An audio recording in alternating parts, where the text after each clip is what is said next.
Berdoa.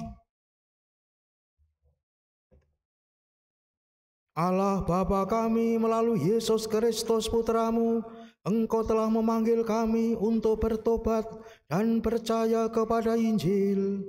Kami mohon, berilah kami keberanian untuk menanggapi panggilan-Mu dan menempuh jalan yang ditunjukkan oleh Yesus Kristus Putra-Mu. Sebab Dialah Tuhan pengantara kami, yang bersama dengan Dikau dalam persatuan Roh Kudus, hidup dan berkuasa, Allah sepanjang segala masa.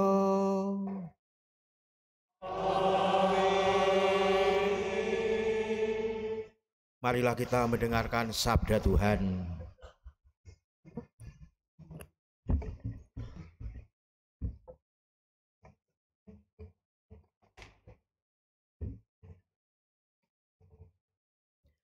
Bacaan dari Nubuat Yunus.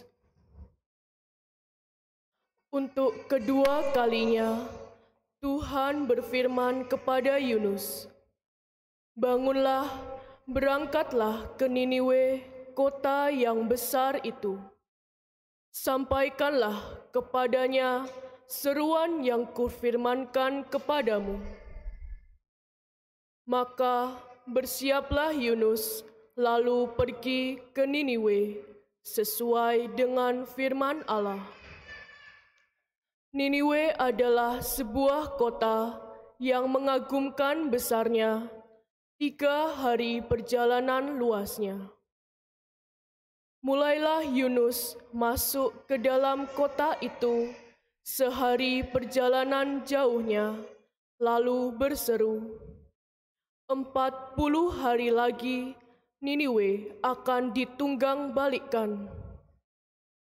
Orang Niniwe percaya kepada Allah, lalu mereka mengumumkan puasa, baik orang dewasa maupun anak-anak mengenakan kain kabung.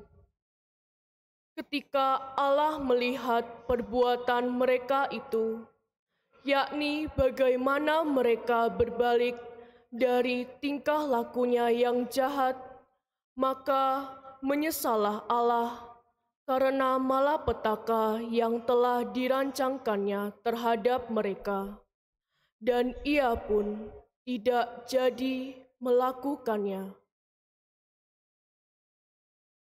Demikianlah sabda Tuhan.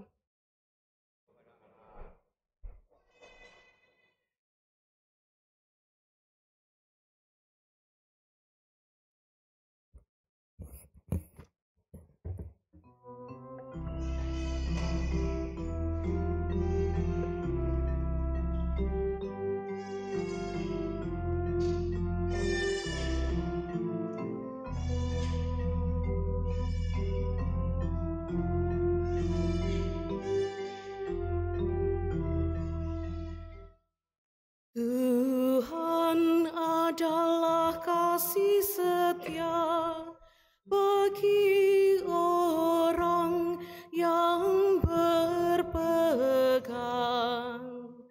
pada perjanjiannya.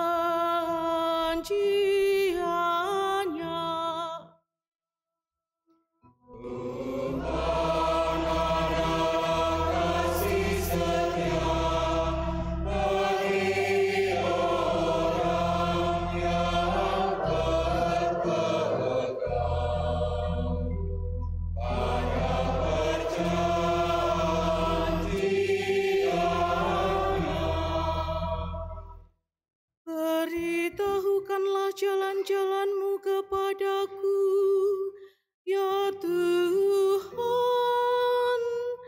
Tunjukkanlah lorong-lorong-Mu kepadaku. Bawalah aku berjalan dalam kebenaran-Mu, dan ajarlah aku. Sebab Engkaulah Allah yang menyelamatkan aku. Tuhan adalah kasih setia bagi orang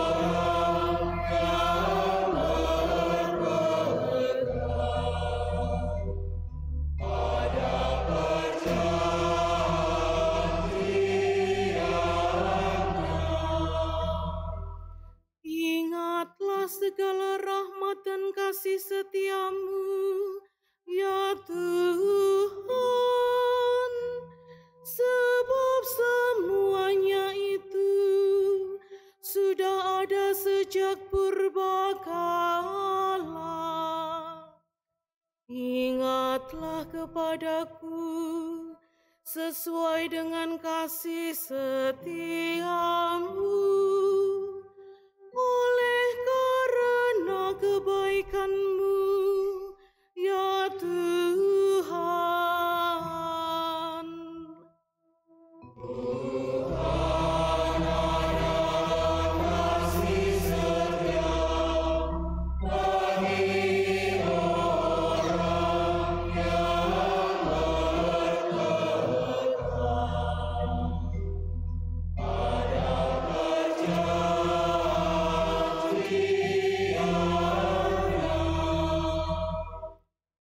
Tuhan itu baik dan benar, sebab itu Ia menunjukkan jalan kepada orang yang sesat. Ia membimbing orang yang rendah hati menurut hukum, dan Ia mengajarkan jalannya kepada orang-orang yang bersahaja.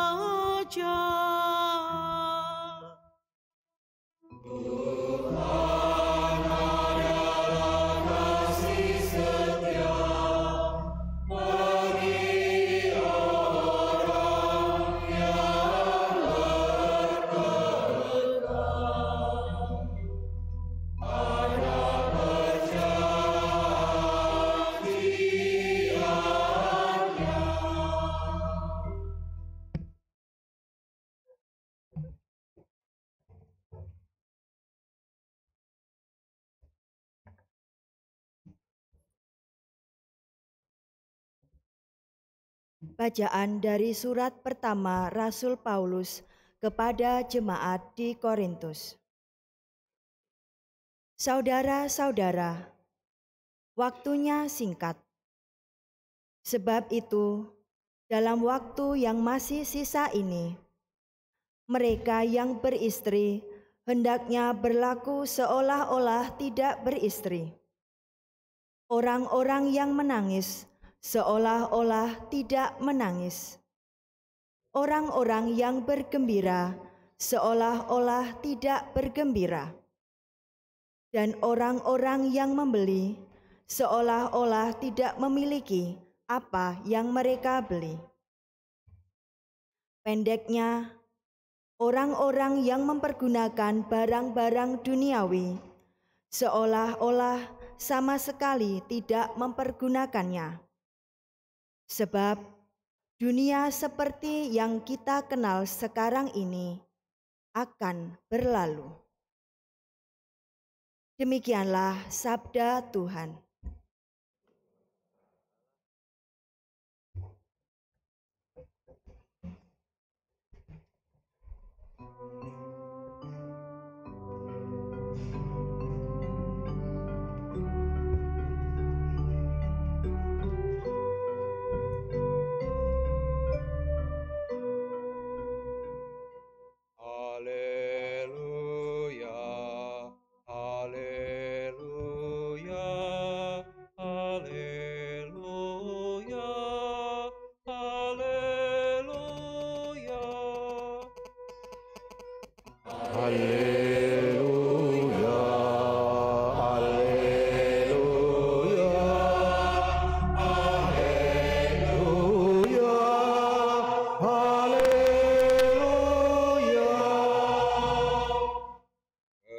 Kerajaan Allah sudah dekat.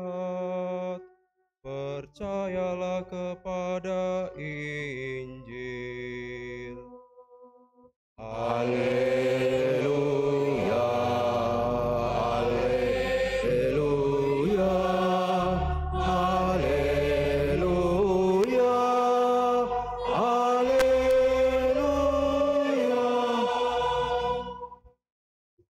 Tuhan bersamamu.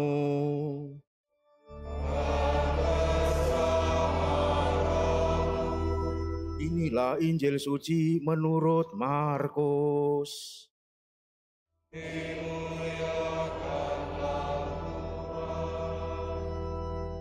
Sesudah Yohanes Pembaptis ditangkap, datanglah Yesus ke Galilea memberitakan Injil Allah. Yesus berkata, "Saatnya telah genap, kerajaan Allah sudah dekat, bertobatlah dan percayalah kepada Injil." Ketika Yesus sedang berjalan menyusur danau Galilea, ia melihat Simon dan Andreas, saudara Simon. Mereka sedang menebarkan jala di danau, sebab mereka itu penjala ikan. Yesus berkata kepada mereka, "Mari ikutlah aku, dan kamu akan aku jadikan penjala manusia." Lalu mereka pun segera meninggalkan jalannya, lalu mengikuti Yesus. Setelah Yesus meneruskan perjalanannya sedikit lagi, ia melihat Yakobus, anak Zebedeus, dan Yohanes saudaranya sedang membereskan jala di dalam perahu. Yesus segera memanggil mereka, dan mereka meninggalkan ayahnya Zebedeus di dalam perahu bersama orang-orang upahannya. Lalu mereka mengikuti Yesus. Demikianlah sabda Tuhan.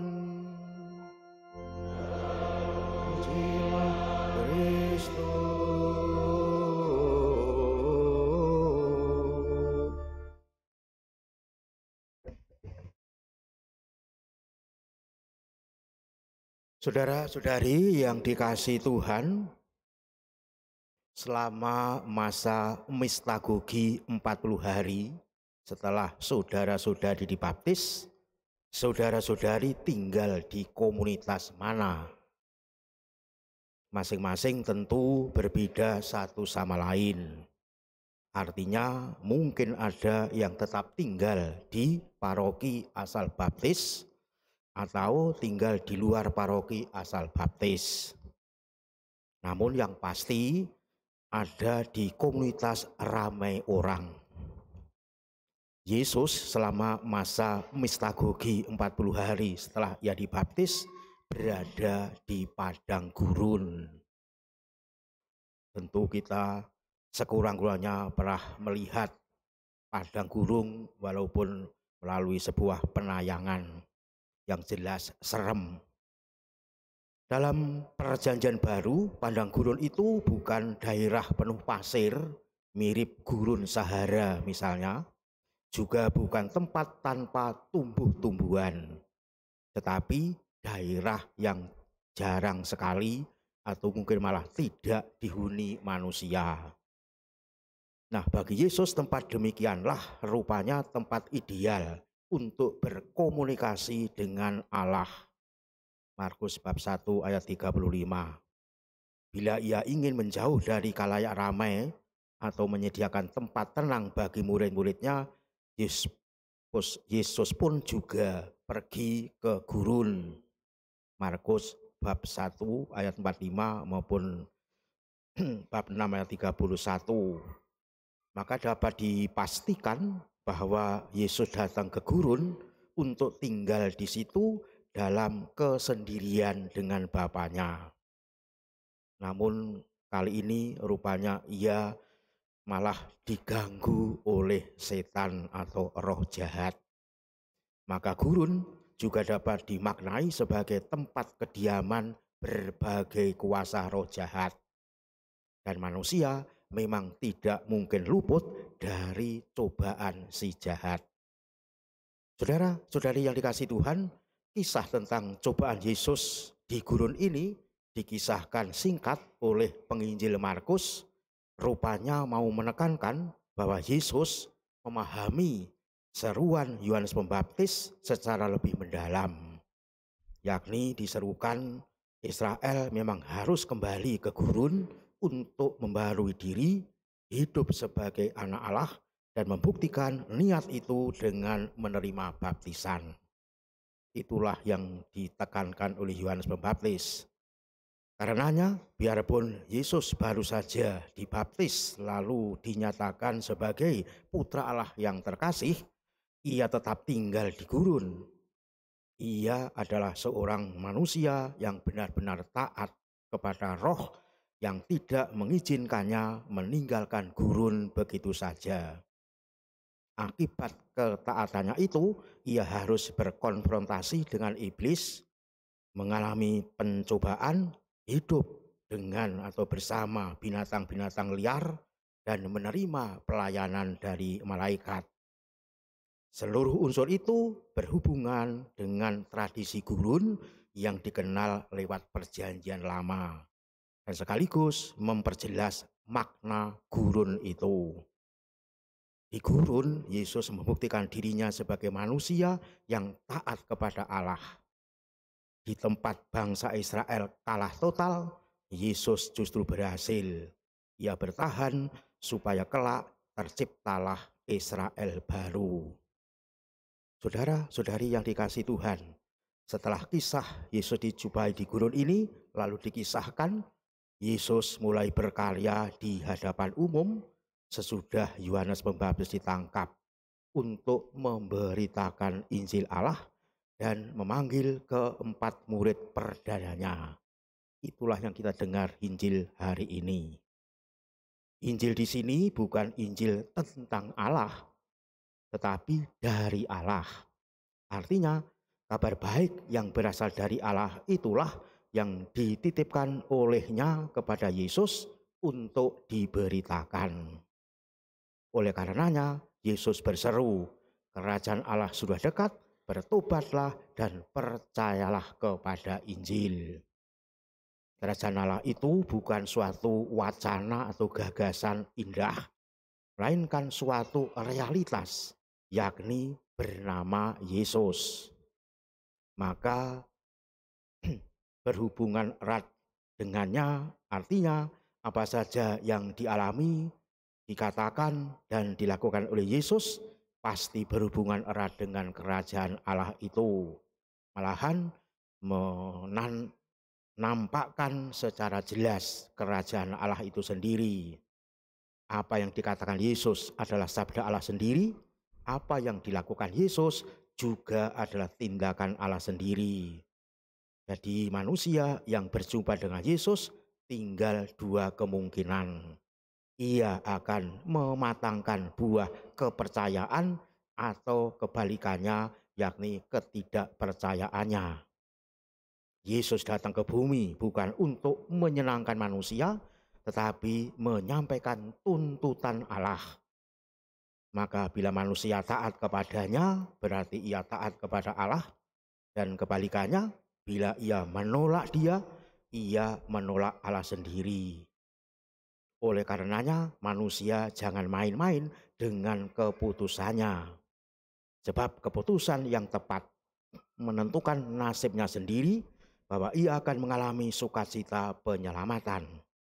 Tobat sejati bukan hanya menyesal dan menghentikan dosa, melainkan lebih-lebih menaklukkan diri kepada Allah sambil percaya bahwa kebaikannya bukan hanya menghapus dosa, tetapi juga mengaruniakan pertobatan itu sendiri.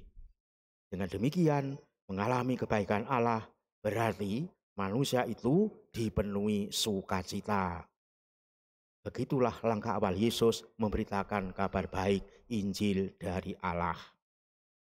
Saudara-saudari yang dikasihi Tuhan, lalu langkah kedua Yesus, kita dengar tadi, mulai merekrut murid perdananya. Ia memanggil keempat murid perdananya, yakni Simon, Andreas, Yakobus, dan Yohanes, para nelayan di Danau Galilea yang sedang bekerja.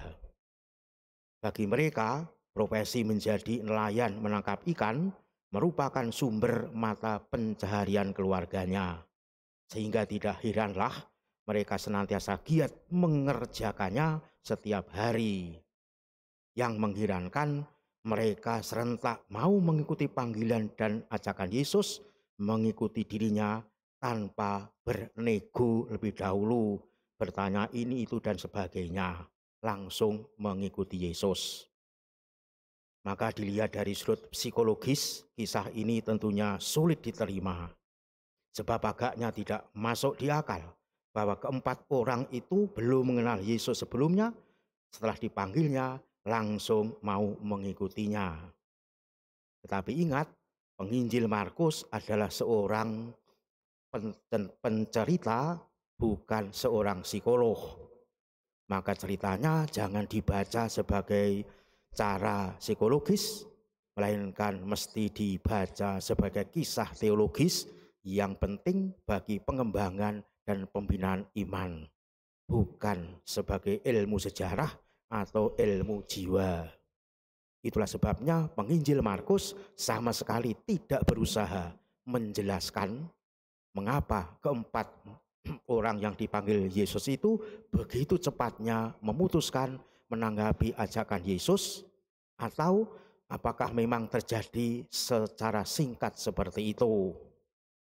Saudara-saudari yang dikasihi Tuhan, seluruh kisah Injil ini diilhami kisah panggilan Elisa dalam Perjanjian Lama. 1 Raja-Raja bab 19 ayat 19 sampai 21. Tetapi juga berbeda. Elisa sempat pamitan dengan keluarganya dahulu. Ia ditemukan Nabi Elia secara kebetulan, dan Elisa mengikuti Elia hanya sebagai hambanya. Sedangkan keempat nelayan itu langsung memutuskan relasi dengan pekerjaannya, keluarganya. Mereka dicari dan dipilih oleh Yesus sendiri dan diberi misi olehnya, yakni menjadi penjala manusia. Suatu martabat yang luhur dan mulia, hidup secara baru bersama Yesus, membiarkan diri diresapi oleh pola dan tujuan hidupnya. Saudara-saudara yang dikasihi Tuhan, misi menjadi penjala manusia memang tidak semata-mata ditujukan kepada keempat murid perdana Yesus, tapi juga kepada siapa saja yang telah dipanggilnya, meski tidak secara otomatis langsung menjadi penjala manusia, harus melewati jenjang pelantikan. Padahal pelantikan sebagai penjala manusia ya tergantung dari apakah manusia itu memang mau mengikuti Yesus. Untuk menjadi penjala manusia sejati seperti yang Yesus harapkan, berarti manusia harus menanggapi panggilannya secara serius dan berani mengambil resiko tinggi. Kesadaran dan keseriusan keempat murid perdana itu secara simbolis diungkapkan lewat kata meninggalkan jala, ayah, perahu, dan para upahan mereka. Itulah yang dikerjakan keempat murid Yesus perdana. Bagaimana dengan kita? Seriuskah kita mengikuti Yesus? Terinspirasi dari kisah panggilan murid perdana Yesus ini, ada pesan keutamaan yang dapat kita renungkan. Yang pertama, Tuhan tidak memanggil orang yang sedang menganggur, duduk bermalas-malasan tanpa mau bekerja. Para murid perdana Yesus semua dipanggil justru saat mereka sedang bekerja atau sedang beraktivitas lainnya. Ini berarti kita tidak boleh menunda aktivitas dan pelayanan gereja nantinya. Di sela-sela kesibukan atau aktivitas kita harus berani menyisihkan waktu bagi pelayanan Tuhan. Yang kedua, para murid yang Yesus panggil itu tidak punya keahlian khusus dalam bidang hukum agama dan hukum Taurat. Namun justru mereka dipilihnya. Artinya siapapun kita, apapun tugas dan tanggung jawab kita harus siap terlibat di dalam pelayanan kasih melalui kemampuan dan kebiasaan kita masing-masing.